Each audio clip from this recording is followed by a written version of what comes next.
Welcome to the Bringing Intimacy Back show, where intimacy is real. If you desire to intimately connect with yourself, significant other, children, family, friends, community, and higher power, then this is the show for you. We explore intimate topics, inspiring life stories, spirituality, and insightful tips on strengthening relationships. The show is hosted by Dr. April and her co-host, Coach K. Let's get this episode of the Bringing Intimacy Back show started. We share with you today the secret power to intimacy to create the life you love or love the life you create. Now here's your host, Dr. April, and her co-host, Coach K.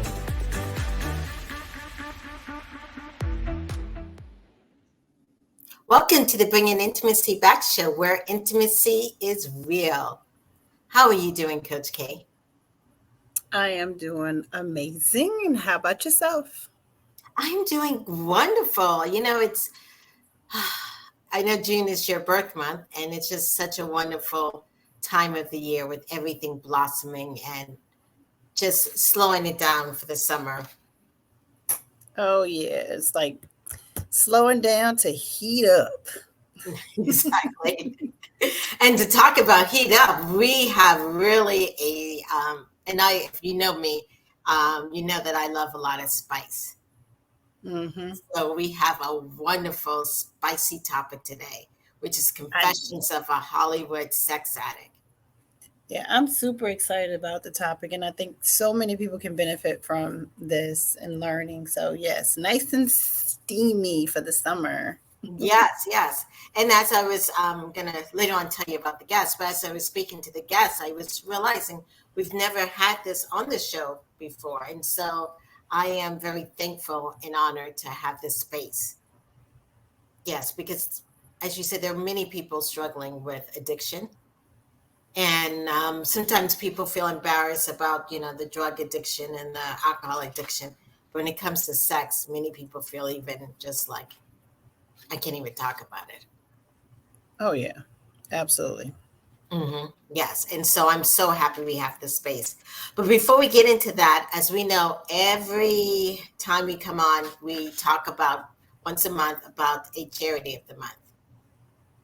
And the charity of the month is GSA Network, which is a great charity, which definitely highlights and helps people with the LGBTQ organization and empowers and provides safe schools and money to support them. So think about it, and it's www.gsanetwork.org.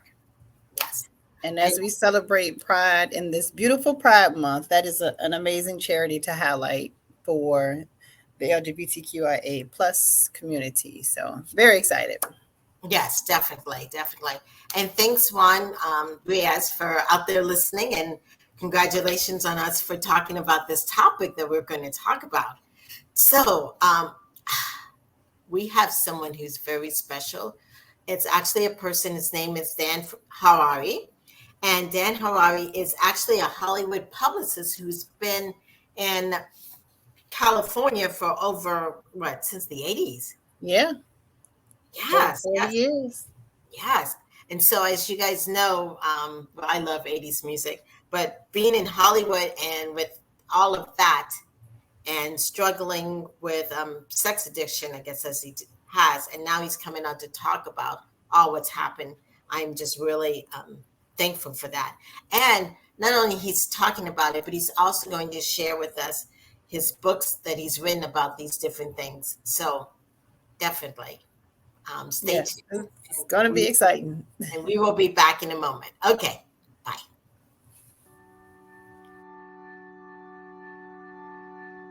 Improving intimacy, everyday expressions is all about you and your partner.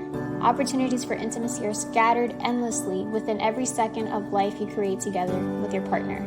Everyday expressions will educate you and open your eyes to just how great your relationship could be with a little TLC. Improving intimacy, everyday expressions provides a true baseline for the strength in your relationship you've been looking for. Available in Kindle, Audible, and paperback. Welcome back to the Bringing Intimacy show, where intimacy is real. Welcome, Dan Harary. How are you doing? Hi, Dr. April. Hi, Coach K. How are you? Hey. This is going to be interesting, to say the least. Yes.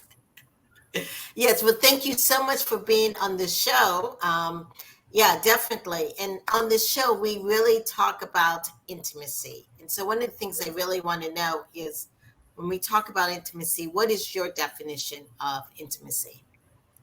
Well, I've had intimacy really only with a few women in my life, because of a number of reasons. But I've been with well over 100 women sexually over the years, but I've only been intimate with a few of them. And even those few, I have a very weird history with women, which is what I write about in my book, Carrot. Things tend to go wrong for me when I get close to a woman, either religious problems, financial problems, sexual incompatibility. When I was married, my mother-in-law and I didn't get along. I had a girlfriend who hated my son. I've dated women with cats, and I'm super, super allergic to cats. And boy, let me tell you, as much as I like the women and the sex with those women, I don't do cats. So intimacy is you're sharing every aspect of your whole self and your true self.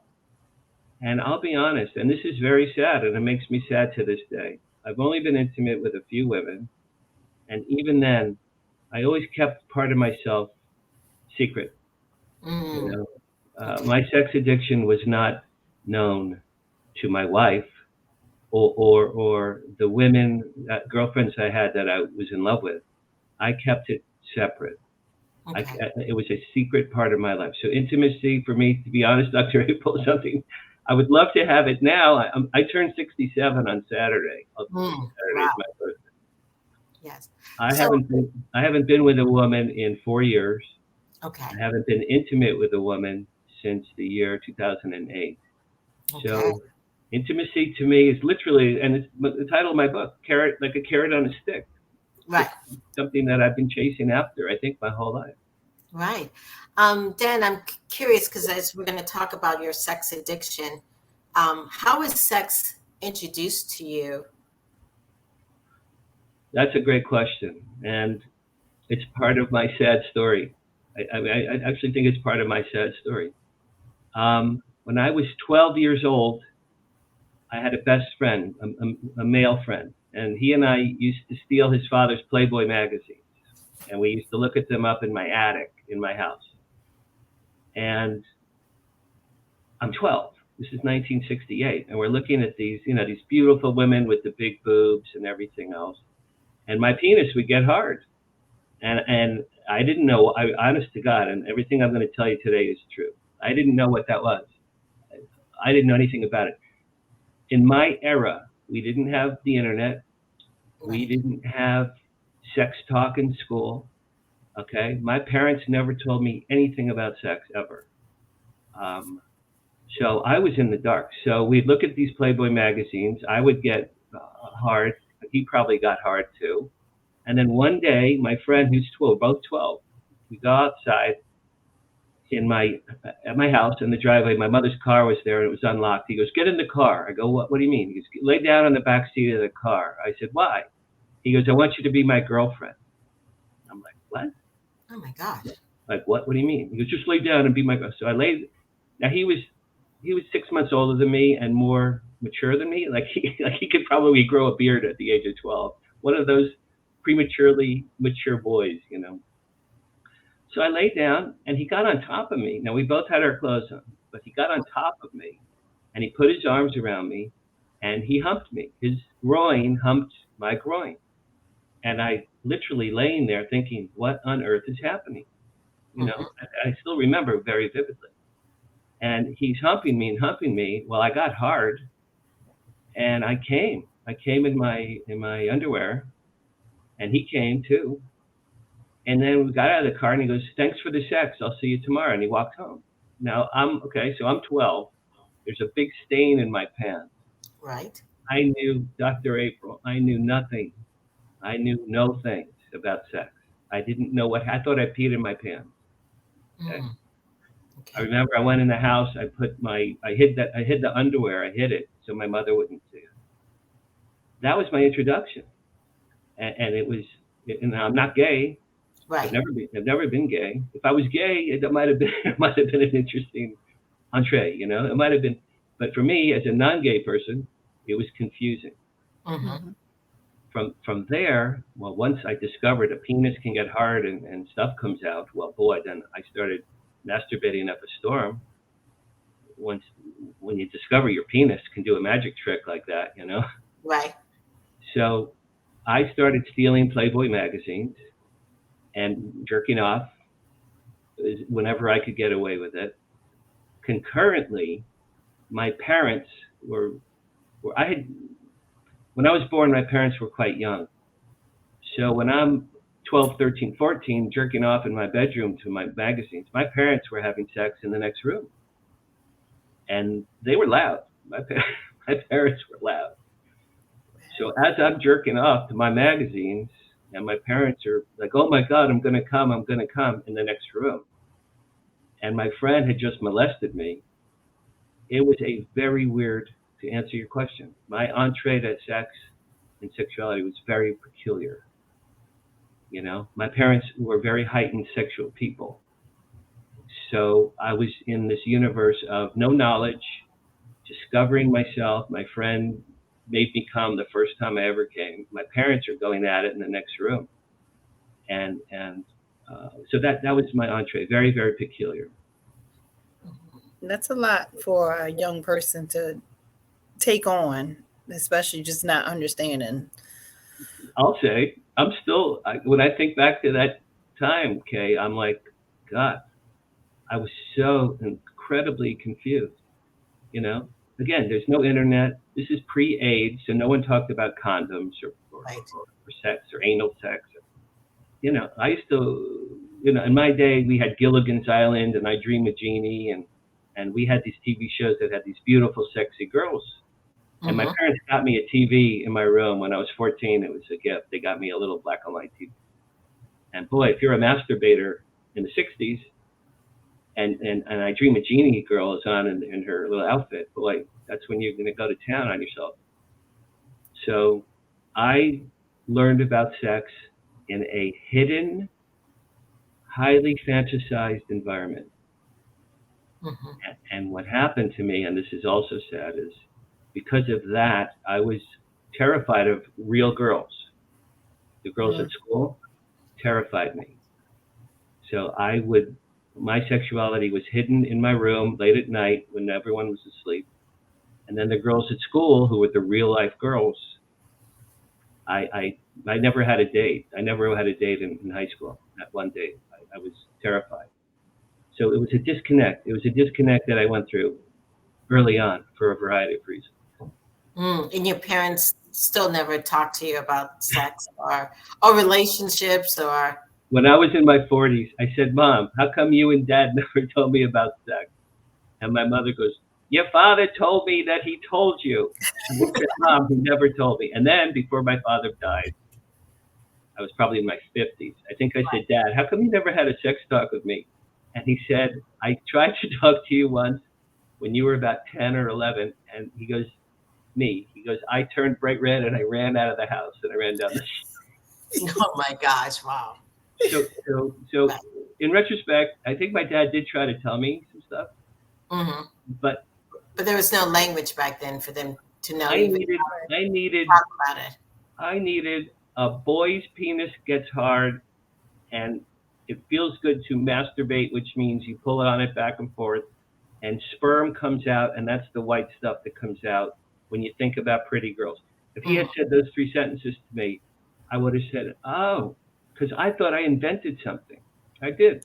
Oh, you thought you invented something? I swear to God, I thought I invented masturbation. And the sperm, I didn't know what I didn't. I'm telling you the truth, and it's hard to believe. I didn't know what it was. Okay. I really didn't know what it was. Right. So and that then was. Yeah, But, and then you went to a prestige college, correct? okay, so that was my. Now there's something else I have to edit. I had clinical depression, undiagnosed, Oh. from the age of 15. Ready for this? Till the age of 40. Mm. I had clinical depression. I didn't have enough serotonin. I didn't know that until I turned 40. Okay. And we can get to that later. My mother had depression, her mother, her sister, my brothers, my nephew. Do you know what I mean? It ran in my family. Right. I didn't know I had it. So now I was molested by my friend, highly sexualized environment, no knowledge of sexuality. Add depression. Well, talk about fear of real girls. Right. And there were girls my whole life, childhood and teenage years, who really liked me. I had long hair. I played the drums. I was very popular, straight A student. I was in all the rock bands. Lots of girls were around. Girls liked me. And I'm like, oh, yeah, she's cool. Yeah, I really like her. She's a great friend. And then I'd go home and jerk off thinking about her boobs. You know what I mean? It was, I disconnected. I disconnected. It was a coping mechanism. But depression was really definitely part of it for me. Listening to your story. Oh, go ahead. No. You go. Listening to your story, it really reminds me. It's a movie that's out that's a little bit similar to you. I think it's called John Q or something. It's on Netflix, and he was pretty much saying, but he would get with girls and he would have sex with them, but he couldn't sleep unless he masturbated at night, and he was addicted to watching porn. So listening to you talk about that, it makes you just realize this is active in many homes everywhere. So I appreciate you speaking on it and telling this truth, because there's someone that needs to hear this so that they're able to speak more about their truth and to get to a place where you are now, where you've written books and you're able to openly talk about those things that happened to you, because they don't go away. You probably can visualize that moment when you were 12 just like it was happening yesterday. Well, yeah, absolutely true. And today with the internet and look, sex is so blatantly out there now. When I was growing up, my friends and I, we stole Playboy magazines, stole them to look at boobs. Okay, anyone could go on a computer and see hardcore anal sex on your computer. And see cum and everything flying. When I was in high school, a Playboy magazine was like gold. That was like, wow, this naked girls. In fact, this is funny. When I was in my 30s, I ended up working at the Playboy. I worked for Playboy, and that's part of my Hollywood stories. I worked for Hugh Hefner. I worked at Playboy. I knew all the girls. And I had just gotten married. So that was, talk about a disconnect there. I just gotten married. And now I'm literally working with the girls in Playboy magazine who I used to jerk off to, 20 years earlier. And now I knew them as friends. I would drive them and we would do topless photo shoots together. And I'd take them out for lunch. So that was very peculiar as well. Anyway, ask me more questions. Okay. So I'm curious because you were jerking off, masturbating, very lonely, depressed. And then I'm assuming you went to college. When did you start to develop or start to have relationships? And then how did that, Well, again, all through high school and all through college, I was a secret masturbator. Okay. My senior year of high school, there was a girl who really wanted to get with me. And this is one of the most painful moments of my entire life, looking back. She drove me home from a concert. I played drums. She drove me home. She goes, I really like you, and I like your long hair. And I said, oh, thanks. And now she was this beautiful girl with big boobs, right? Right. And she was literally waiting for me to kiss her, okay? She was in the car waiting for me. And I was like thinking to myself, Cheryl's really nice. She's really pretty. but she has really big boobs, and there's no way she wants to be with me. I mean, I talk about self-esteem. Okay, Right. I had -2 self-esteem, -5. That's how much zero. I had zero self-esteem. So the next day, her best friend said, Dan, Cheryl really wanted to sleep with you. I go, what? I had no idea. But then instead she went back. She was so horny. She went back and got together with her old boyfriend. So that was my senior year of high school, which kills me to this day. Kills me to this day. College, my freshman year of college, there was a woman with long red hair who I used to stare at from afar, and I was madly in love with her from afar. And the whole school year, I never once spoke to her. I couldn't speak to her. In fact, she was the genesis for the theme of carrots. Okay. She used to look at me, I'd look at her, and I'd start shaking because I'm like, here's this girl that I would do anything to be with her, and I don't have the courage. I don't have the courage to even speak to her. I never even spoke to her the whole time. That's where the idea of carrots came in. And that was the genesis of the idea.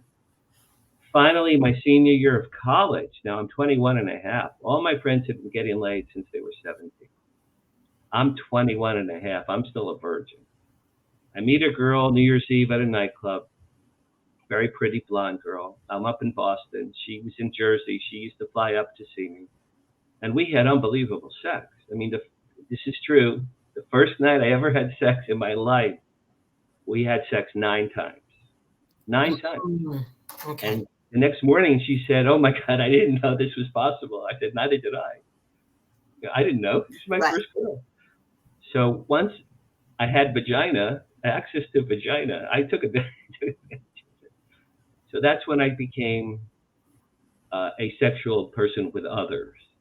Now, we only were together a few months, and then she lived in a different state, and she once called me and she said, Danny, I'm so horny for you that I can't wait to see you. So I slept with Bill down the street. I said, what?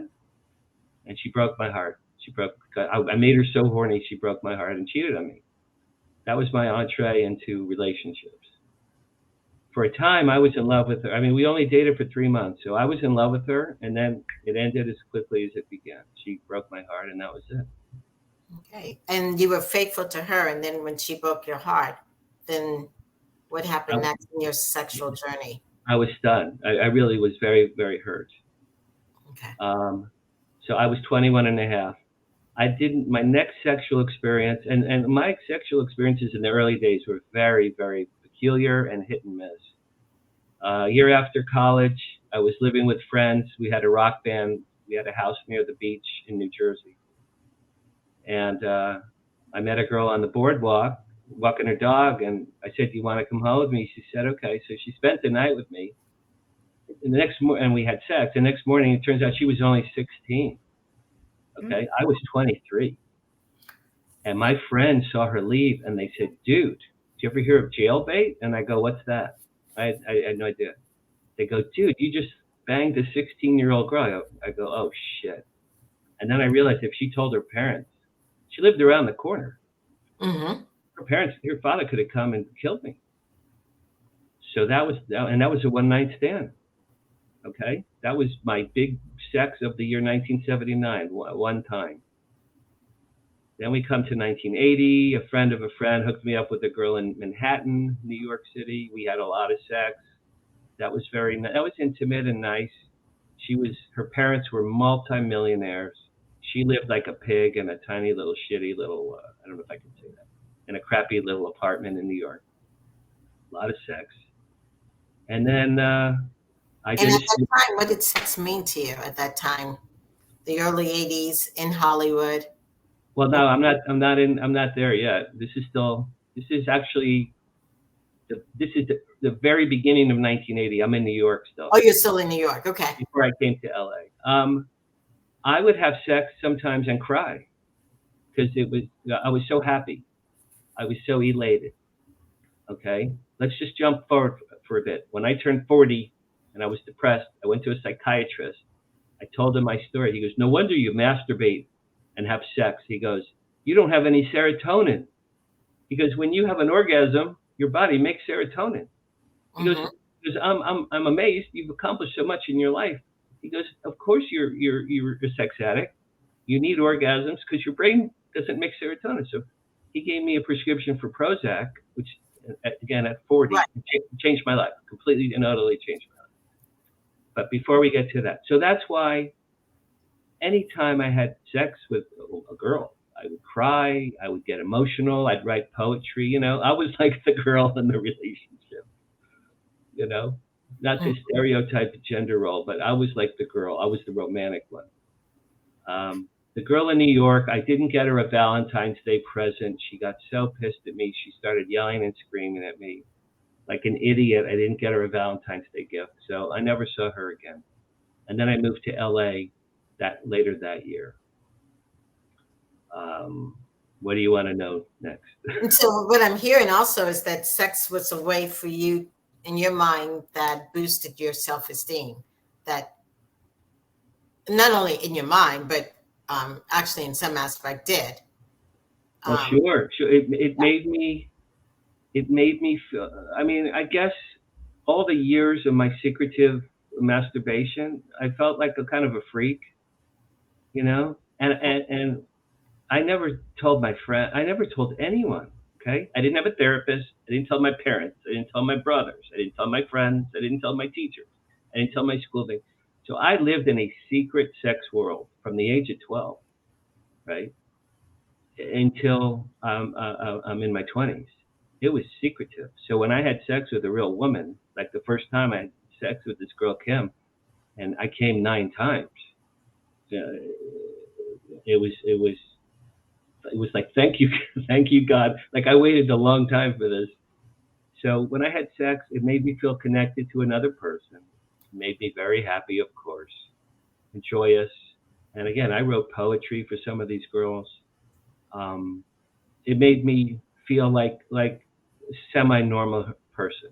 But Dr. April, I didn't have sex on a regular basis until I met my wife. You know, from 12 to 25.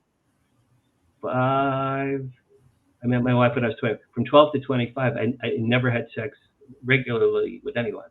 That's a lot of years to be alone sexually, you know. Right. So earlier you said you felt like a freak because you were masturbating a lot. And then not just the masturbation, it was masturbating in secret, you know. Right. Like I had roommates in college. I had roommates when I first came to LA. I'd have to like, okay, they're going to the store. I have an hour to jerk off. How am I going to jerk off? What am I going to look at? What magazine am I going to use? Am I going to, you know, I had sex with couches. I used to have sex with a couch, a leather couch. I'll tell you, it felt good. It felt really, really good. Okay. So I would have sex with inanimate objects. And so I had to like, and this later grew much worse during the sex addiction years. It's like, how am I going to come? When am I going to come? How am I going to come? I have to do it quickly because, you know, my parents or my roommates or my friends, they can't catch. I never got caught. It's amazing. I never got caught. So everything was secretive, highly secretive, and it was all in my own head. It's just all in my own head. Right. Those sex addiction years, is that the time also you're with your wife? Sex. Okay, so I met my wife when I was 25 in LA. Very pretty blonde. She just turned 20. So she was 20. I'm 25. We fell madly in love. We were together 11 years. And can I get back to another quick question? I just want to know, how did you know what love was? I'm just kind of. Our first date, I didn't have a car. When I met her, I was only here a year. I had no car. I just started a job. I had $6 in the bank. I literally had nothing. I had nothing. Right. Here's a pretty blonde who lived with her parents in a beautiful house in Santa Monica. She would pick me up in her car and drive me to dates. I didn't have a car. And Dr. April, the first date we ever had, she came to my house to pick me up. And I literally saw, it was like in a Disney movie. I literally saw stars. Like, I saw stars. I saw them with my eyes. Yes, yeah. Animated around her, because she was this beautiful blonde. I just saw stars. Right. And I'm like looking for Walt Disney. I was like, holy shit, and my heart's beating fast. How do I know? That's how I saw stars and my heart was beating fast. That's how I knew. That's how I knew. So we were together 11 years. everything went wrong, and it's very sad. She had a lot of major medical problems after we married. She developed Epstein-Barr syndrome. She was in bed from our honeymoon. She was in bed for 6 months. From the night of our honeymoon, I'm the only man on the planet who never got laid on his own honeymoon. I had no sex on my honeymoon, okay? From that night for 6 months, she was in bed, super sick with Epstein-Barr syndrome, which we don't know how she caught it. So the fact that relationship was built on infatuation and love. It was not built on sex. We had sex. I have 2 kids. I'm very grateful for my 2 children. Right. But we were not super sexual people. Mm-hmm. I had to jerk off in the closet, you know, or when she was at the store. This is the era when phone sex started. Right. When phone sex started, I'll tell you exactly, because I was one of the pioneers. In 1983, I was working at Playboy, and someone told me about phone sex. And some guy told me, he goes, you know, my wife does phone sex. And I said to him, I go, what, does she put the phone up her ass? I swear to you, I didn't know what that was. I had no idea. I swear to God. She goes, no, my wife talks to men on the phone while they masturbate, and she masturbates, and she charges them money. Now, my wife and I broke up for about 6 months. We had a separation. For 5 months, we had a separation. So during that time, I discovered phone sex. Well, boy, I was the king. I was the king of that. And I'll tell you why. It's my every fantasy come true. You don't know what the girl looks like on the phone. Mm-hmm. You know, now they have video cams, so right. It's different. But on a phone, you know, it could look like you know, it could look like my grandmother. But hi, how are you? And you know, so you imagine a beautiful girl, and she tells you what she's doing, and she tells you, what are you doing? What do you look like? What do you want me to do for you? And plus, I'd have all my magazines laid out on the bed. So I'm looking at the magazines, and I'm talking to girls, and I'm masturbating. And I'm thinking, this is the greatest invention ever. It's sex with a live woman, okay? It's one step removed from me at the age of 12 alone in my bedroom. Mm-hmm. It's sex with a live woman. And you pay I think it was like in those days, like $1 a minute. Now it's like $5 a minute or something. So I loved phone sex. But anyway, getting back to my wife, we did 11 years. We had 2 kids, every problem imaginable: money, religion, health, sexual incompatibility. At the end, she didn't want to have sex with me anymore at all. Because sometimes, I don't know, just in talking with other addicts, that when they watch so much porn and stuff, that they do sex so fast that they're not really focusing on the person that they're actually having sex with, such as the wife. Did that, you know what I mean? It's like that person's like an object. That's a good point. And I'll tell you the truth. That's true for me now in my older age. Okay. Like when I masturbate now, I'll come in 30 seconds. It's okay. Just because it feels so good and it happens so quickly. But when I was in my 20s, 30s, 40s, I was the king of sex. I mean, I could last a long time. I had control over my orgasms then. Mm-hmm. And I could come, and this is not to be graphic, but I could come many, many times. Okay. Because I was so, in my mind, the sex was so valuable to me that when I had sex, I could come many times and I could last a long time. Okay. And were you focused on the women also, in the sense of your wife? Were you able to, be there, that intimacy? We had, I'd say, maybe the first 5 years, yes. Okay. It was loving. She was very sick a lot of that time, but we had loving, romantic, sweet sex, okay? Right. But then what I discovered for me personally was I liked almost, that's when I started to watch porn alone. And I'd say, I liked porn sex. Okay. Can we say the F word on this podcast? Yeah, so far. Yeah, that's fine. Yeah. You sure you can say the F word? Well, you already just say the F word. I'll just say F word. So with my wife, again, sweet, loving, kind, warm, hug me, kiss me, make love to me. Okay, right? I liked effing. Right. I would do that with my wife. And then if she went to the store, I would have phone sex, or I'd go in the garage and masturbate, because I needed like hard, like powerful, like almost angry. That's I'll to use say, that like the word. aggression around it. You needed that. When I was sexual, I became angry. It was almost like, I'll show you, I'll show you women of the world who rejected me all through high school, right? Even though I rejected them. Anyway, so now I'm 36. My wife and I broke up. I'm 36. We had a divorce. We both cried for a little while, but it was mutual. She said to me, she goes, look, we're not in love. She said to me, Dan, you need to have sex with other women. She told me that. She goes, you didn't have a lot of sex before you met me. She goes, you need to have sex. I go, Kim, thank you. And I started crying. I literally cried, and I hugged her. I said, thank you. Thank you for giving me a divorce. Thank you. Crying, tears of joy, because now I could go be sexual. I have the angry sex that I wanted. And we have 2 kids and then all that. So she moved out. So now I'm 36.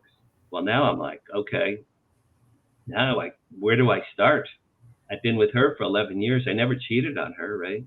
Mm-hmm. So where do I start? So in those days, this is 1992. There's no internet. The LA Times, where I live, newspaper, once a week they had a full page called Personals. The Personals. Right. Mhm. Yes. And you could put this is in print, in the newspaper in print. It's so archaic now, but I put an ad.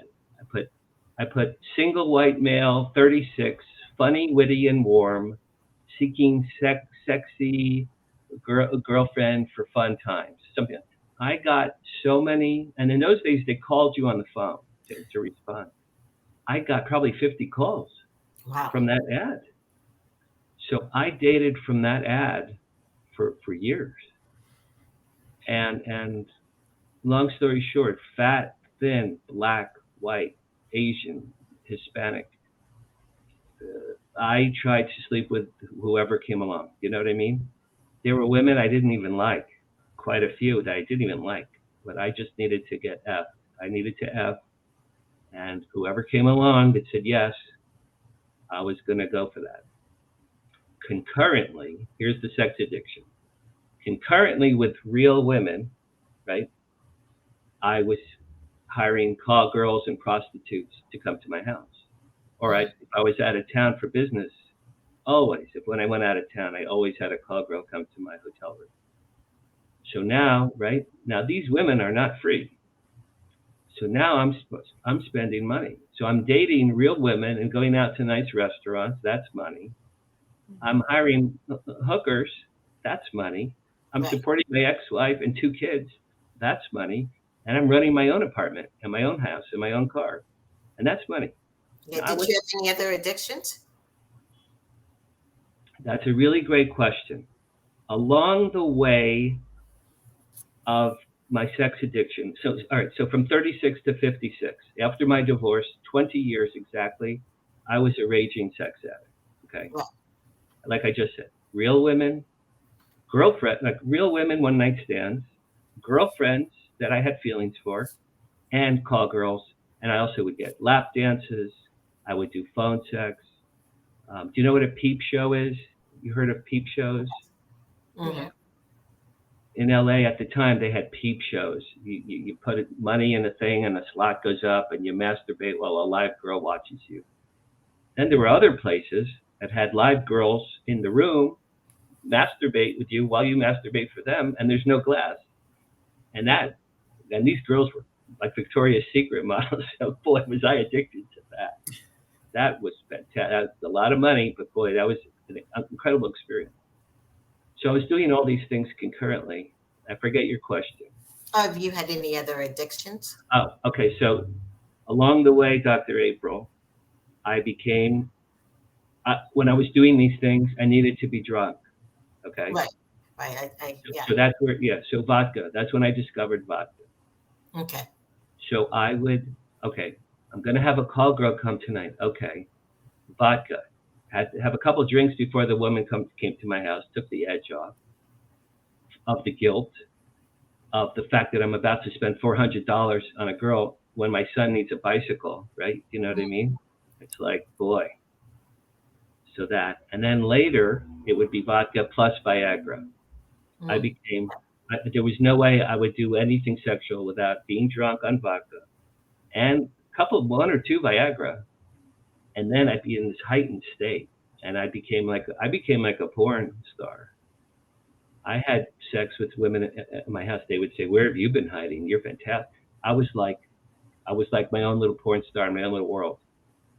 When did the guilt come in?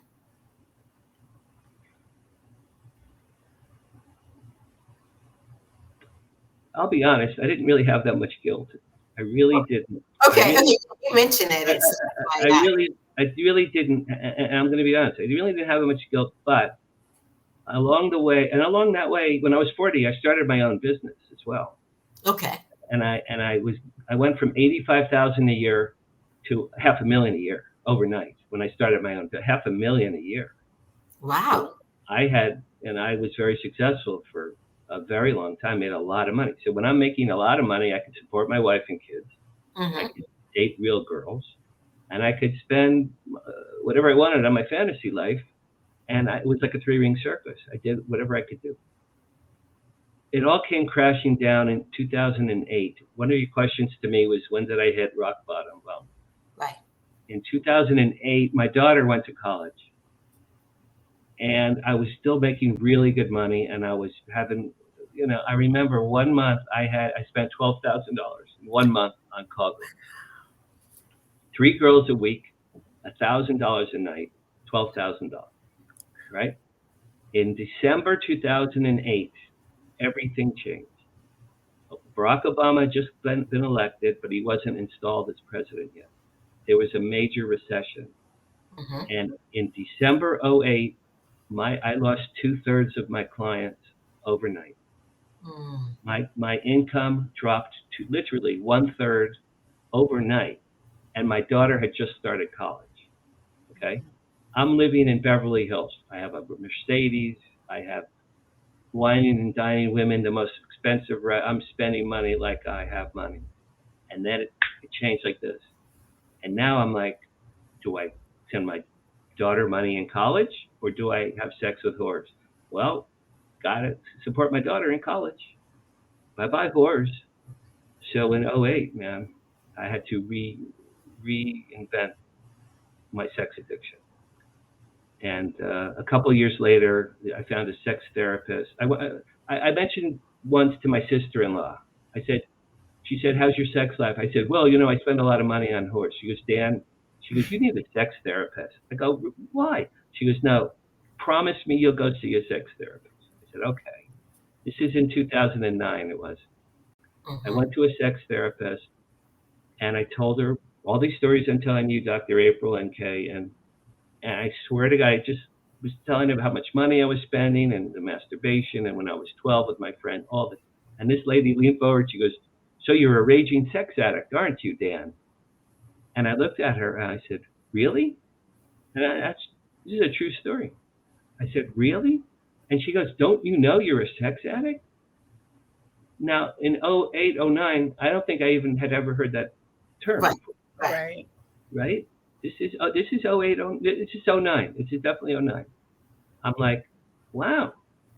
And she goes, "You're not alone. There's a lot of people in the world, men and women." I go, "Really? There's such a thing?"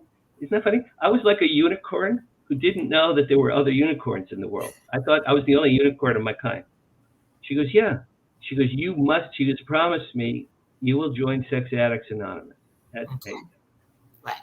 I said, how am I going to tell my stories in front of other people?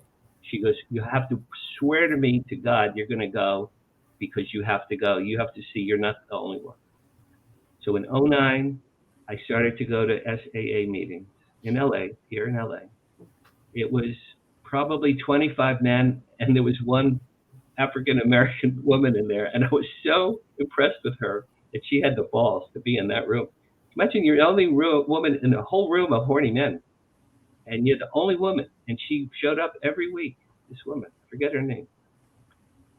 So I didn't know anything. I sat way in the back, and these guys are talking about losing their jobs, losing their homes, getting arrested, getting syphilis, losing visitation with their children, jerking off at work and having their boss catch them. One guy was jerking off in a tree, looking at his neighbor. He got arrested. He got arrested jerking off in a tree. How do you explain that to your family? Yeah. I mean, that's embarrassing. Mm-hmm.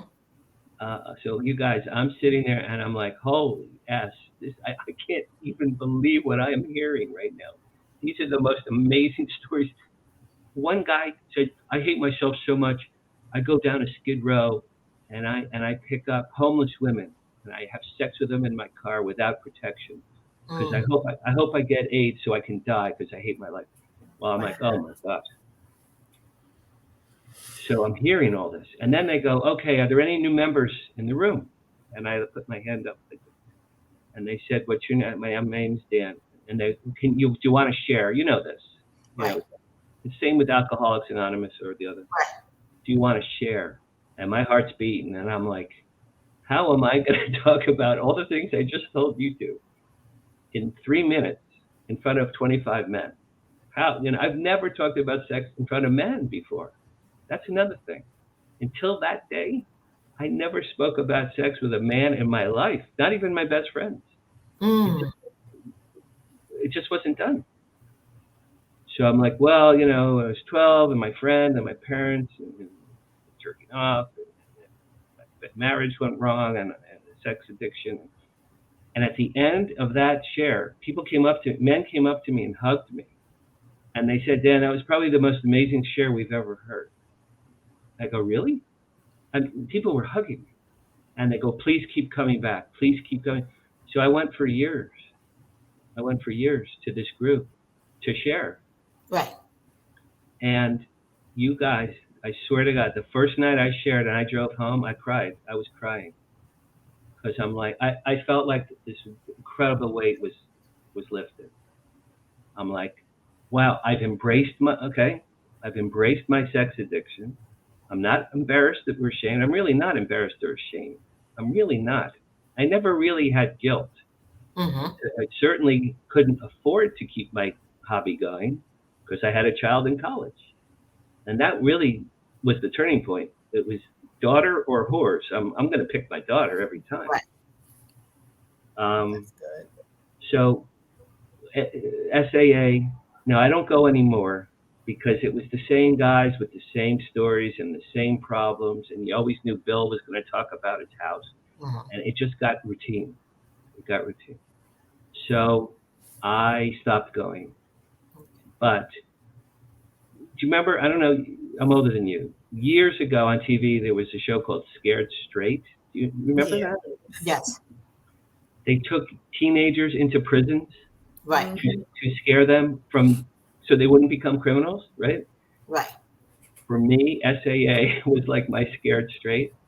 I'm like, these guys are getting arrested, going to jail, losing their jobs, living in their cars, can't see their kids. I make tons of money. I live in Beverly Hills. I have beautiful children. I have millions of friends. Mm-hmm. My thing is just, I got to control the spending on my addiction. I'm not at their level. They're much sadder cases than me. But I had so much empathy for them that I'm like, you know what, Dan, you really need to calm this whole thing down. You just got to, from a 12, turn it down to a 2. You just got to turn it down. So since literally from the age 36 to 56, it was exactly 20 years. I spent hundreds of thousands of dollars, which I wish I had now. And now I turned 67 in 2 days. So it's been 11 years. Okay. And I've calmed it down. Now I still do some things. But I've calmed it much down than it used to be. So Sex Addiction Anonymous really helped you. That's my advice for others. 2 things. If you can afford it, find a sex therapist, like the 2 of you, Right. someone who understands. You know, when you tell someone you're a sex addict, like some of my male friends, what I told them, They go, boy, I wish I was a sex addict. You must be getting laid left and right.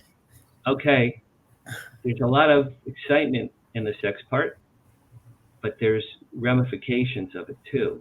It's not happy-go-lucky, you know. So I forget what I was saying. You were giving tips. You started off with So find a therapist who understands sex addiction, because and honestly, I've had other therapists over the years, and when I told them that sex, they said to me, Dan, they go, you know, I don't think I'm a good fit for you. I didn't study sex addiction. right. You need someone. The first therapist I ever had in my life, right when I got divorced, was an older woman, and I told her my sexual stuff, and she turned bright red. She turned red, Mm-hmm. and looked away. My information was too intimate for her, Right. and I'm like, well, I can't talk to my grandmother about my jerking off. I got to find someone who's.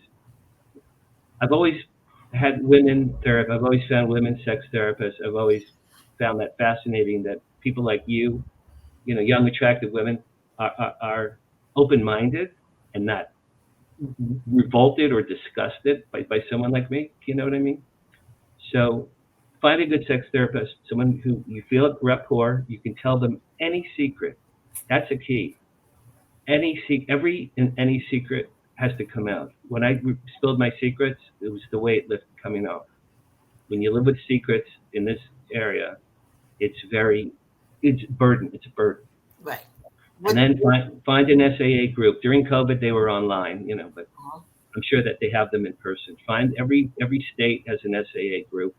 Try to go to either online or in person. My brother is a sex addict. He does it on the phone. Okay. He lives in California, but he used to live in Canada. And once a week, he has a meeting on the phone with his sex people in Canada. Right. Because it helps him. It helps keep him grounded. So those two things, therapist, SAA. Was there anything that you lost in your sex addiction that you never got back? This is a dopey answer, but hundreds of thousands of dollars. Okay.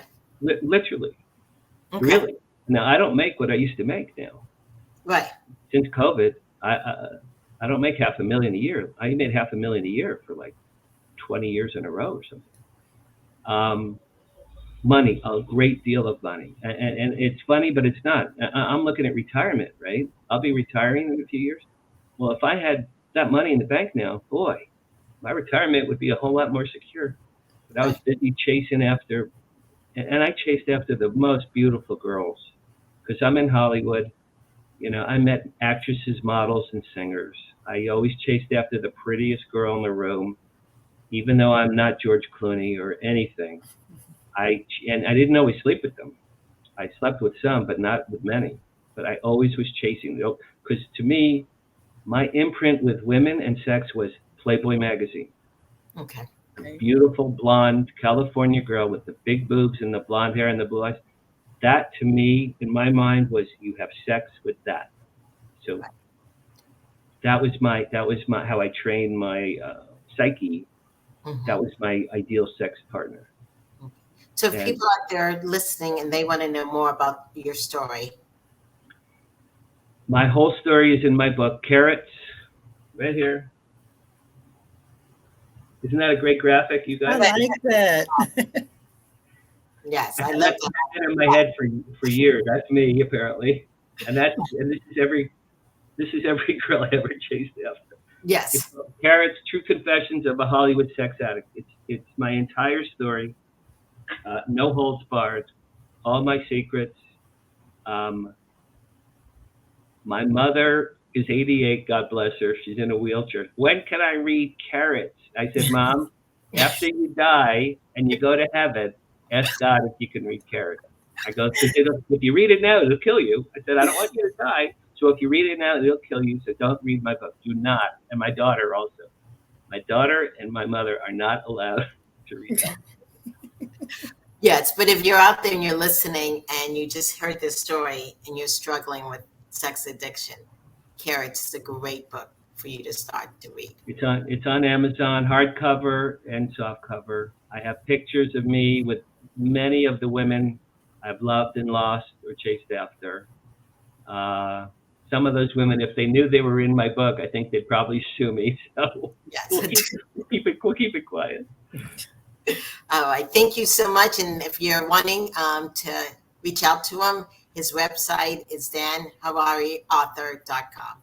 Thank right. you so much for sharing. Thank you. Your story. This is great. If you want to do part 2, I mean it, because there's other things I never told anyone, and I would consider sharing with you. Okay, definitely. Yes, we're going to talk after the show. Yes, that'd be awesome. Very cool. Thank you, guys. This was really great. It meant a lot to me. It was very uplifting. Thank you. Okay, yes, thank you. We'll be back in a moment. Are you wanting a vacation in paradise? Vacation to reignite the passion, the desire in your relationship? Vacation counseling is just for you. We are deeply committed to your success as a couple. Our couples counseling retreats are exclusive, effective, and intimate. At Vacation Counseling, you will benefit from a combination of couples counseling, intimacy counseling, and individual counseling while you and your partner enjoy a relaxing vacation in sunny Southwest Florida. If you are interested in vacation counseling, please visit us at vacationcounseling.com for more information on prices and packages. Welcome back to the Brilliant Intimacy Show, where intimacy is real. That was a very good show, and I know helpful for someone. Yes. And I'm just honored that he shared so much and the struggles. Absolutely. And I enjoyed hearing the story and knowing that because, he did share that there are so many people that lose a lot. Families, jobs, their freedom, going to jail. So it's good that he was able to get to that place of, I lost money, but, he still has his family, he still has his self, he still has his freedom. So that's awesome. And he's able to write the book to share that information for someone who may be secretly struggling. There are a lot of little boys and men that are in a quiet room hiding in shame somewhere that needed to hear this. So this was awesome. Mm-hmm. Yes. And then I think there's also on the flip side, a lot of women. Yes. When you spoke about the one woman that was absolutely, yes. Who are either married to it or even they struggle themselves, 2 aspects. Yes. Yeah. And so for those who are married and they hear this and they sometimes think it's, it's about them, but really it's their partner's struggle. Yes. And as a woman, it's, because women can be addicts too. Yep. And the other aspect that I should have, is also about how he was depressed. Yeah. So we're definitely going to have him back as a guest. So yes, if you can share also what the upcoming guests are. Absolutely. We have some amazing shows coming up to round out this month of June. On June 22nd, we have Healthy Intimacy After Trauma with Bria Young. On June 29th, we have Going the Wrong Way with Chris Donaldson. And then on July the 6th, we have Sex Doesn't Start in the Bedroom with Gary Blase. But before we go to some of these reminders, we just saw an awesome commercial for your retreats. And you have a special thing for your listeners when it comes to the retreats. If you want to share that so that everyone knows how they can get some come to a retreat and save some money. Yes, definitely. Actually, I have 2 special things. So so if you're thinking about retreat and you just email me, you get a discount code of $500 off on a retreat. And then the other thing that I want to say, on the Bringing Intimacy Back website, we now have a quiz that you can take if you're thinking, struggling with intimacy and even just about self. That you go online and you take it, and it'll provide some information and resources. So definitely check us out on the bringingintimacyback.com website. Thank you guys so much. And please, if you like us, just let us know on Twitter, Facebook, Instagram, and YouTube. And we'll see you guys next week. Take care. Bye. Bye, everybody. Thank you for listening to today's episode of Bringing Intimacy Back, where intimacy is real. You can also find us at bringingintimacyback.com, LinkedIn, Facebook, Instagram, Twitter, and YouTube. Dr. April Brown's 7-book series, Improving Intimacy, is now on Amazon. We'll see you next Thursday at 3:30 p.m. Don't forget to follow, share, and subscribe.